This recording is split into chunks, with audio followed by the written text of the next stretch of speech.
በሰባተኛው ጠቅላላ ምርጫ የሚሳተፉ የፖለቲካ ፓርቲዎች የምርጫ ቅስቀሳ ማጠቃለያ መርሃ ግብር አካሂደዋል። ትብብር ለኢትዮጵያ አንድነት ዛሬ በአዲስ አበባ የምረጡኝ ቅስቀሳውን አካሂደዋል። ለተሻለች ኢትዮጵያ የተሻለ ሀሳብ ይዤ በመምጣቴ መራጮች ድምጻቸውን ይስጡኝ ሲልም በቅስቀሳ መርሃ ግብሩ ላይ ጥሪ አቅርበዋል።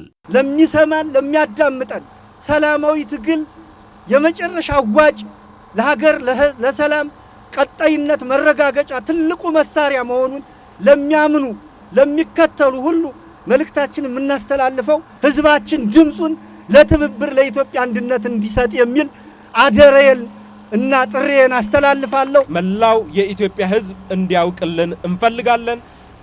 የያዝከውን ካርድ ተጠቀምበት። አንተ ለእውነትና ለነጻነት ፍርሃትህን ከውስጥህ አስወግደህ ከትብብር ለኢትዮጵያ አንድነት ጎን መቆም ይጠበቅብሃል። ከህሊና ዕዳ ነፃ ለመውጣት መዘጋጀት ይጠበቅብሃል። መላው የኢትዮጵያ ህዝብ ካርዱን ይጠቀምበት ማለት እፈልጋለሁ። ለመራጭ ኢትዮጵያውያን የምርጫ ካርዳቸው ማለት ለነገው ኢትዮጵያና ህዝቦቿ የሚበጀውን በሰላማዊ ትግል የሚወስኑበት ዲሞክራሲያዊ መብታቸው ነው ሲልም ይገልጻል። ትብብሩም በዚህ ሂደት ውስጥ ብዙ ፈታኝ ነገሮች በሰላማዊ ትግል ተስፋ እንድንቆርጥ የሚያደርጉ ዘርፈ ብዙ ነገሮች እንዳሉ ይታወቃል።